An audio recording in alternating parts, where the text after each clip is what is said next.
Welcome back to the archives, traveler. How long does a moment last? To a human, a year is a season. To an elf, a decade is a breath.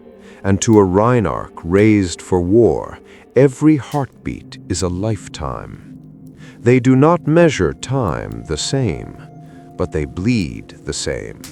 And in the end, that is all that matters. The commander stood over his tactical table. The brothers had one question: how much longer can the shield hold? He gestured to the emerald dome above, the sanctuary shield. 4 days of relentless assault. Harpies shattered against it. Siege stones exploded into dust. The leviathans roared curses that shook the foundations. And yet, the shield held. The damage was minimal, 10 to 15%, and it repaired itself. The shield does not tire. It drinks from a source the enemy cannot touch. Every crack they carve is sealed by something older than their malice. But if that source falls, so does the sky. The commander did not explain the mechanism.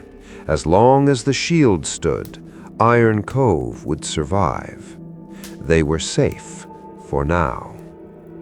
He dismissed them. Rest while you can. I may call upon you soon. The foundries of Iron Cove roared with controlled violence. In the oldest workshop, the brothers found Magnus Ironforge, 212 years old, beard streaked with ash and embers, hands scarred but steady. He did not look up when they entered. Dwarves do not interrupt their work for pleasantries. Lear explained their need: worn armor, dulled blades, and the gauntlets, those silent relics their father had left behind. Magnus set down his hammer. He recognized the craftsmanship immediately.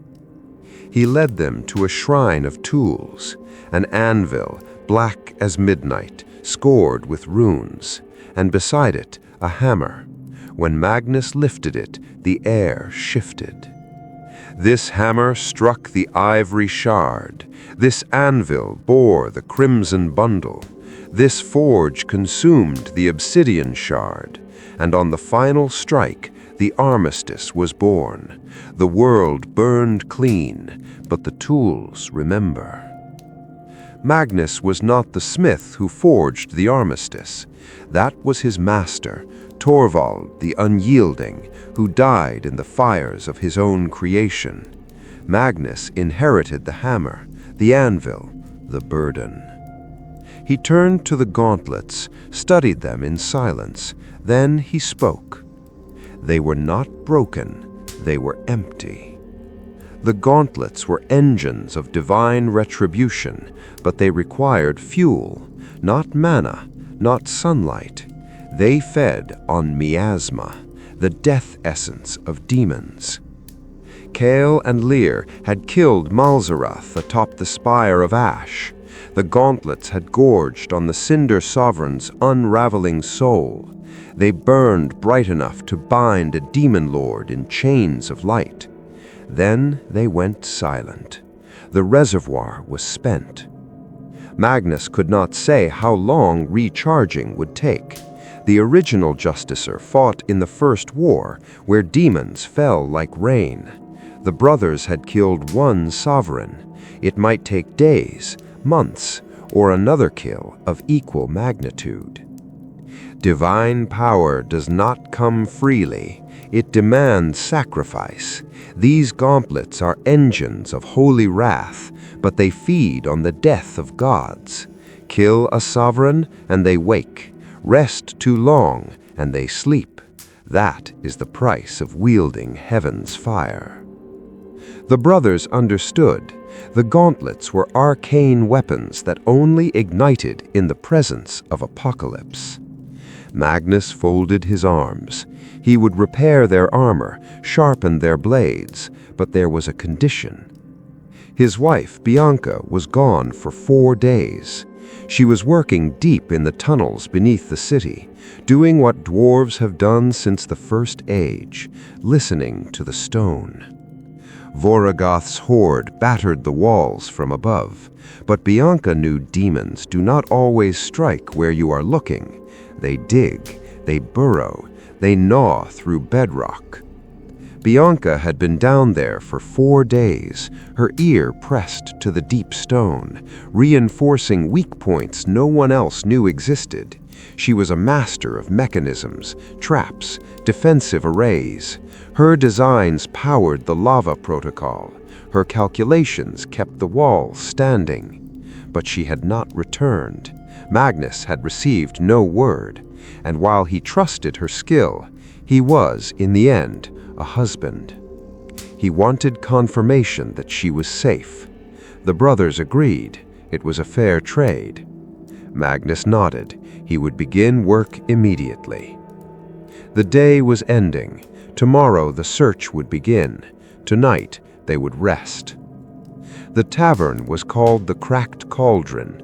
It was not a place of celebration. Soldiers nursed drinks they did not taste. Workers slumped against walls, too tired to move. The air was thick with smoke and silence. The brothers found a corner table. Val and Tharok joined them. Tharok spoke of his youth, 23 years old. In Rhinarchan culture, age is measured in scars, not years. His father had trained him since he could stand. Every morning, the shield. Every evening, the glaive. 3 years ago, his father fell to demons. In Rhinarchan tradition, death is never meaningless. The skin was tanned, the shield was bound, the son carried the father forward. Tharok did not mourn, he bore. Val was 70 years old, young by elven standards, but she had lived long enough to watch her people retreat into isolation, to watch them choose fear over action. She was sent away because she asked questions the elders did not want answered. What if the Armistice was not humanity's failure, but a shared one? What if elven silence was not wisdom, but cowardice? The elders called her dangerous, so they sent her to die with the humans. But Val did not see it as exile. She saw it as freedom. Tharok raised his mug, not in toast, just in acknowledgement. Val did the same. They did not speak of hope. They simply sat in the quiet and let the weight settle. In war, rest is not a luxury. It is reconnaissance. The soldiers who drink in silence are measuring the weight they carry. The question is not whether they will fight. The question is whether they will endure. The night wore on. The quartet retired to the barracks. Tomorrow they would descend into the deep. Tonight they slept. And in the darkness beneath Iron Cove, Bianca worked alone, her hand pressed to the stone, listening. The archives are now closed.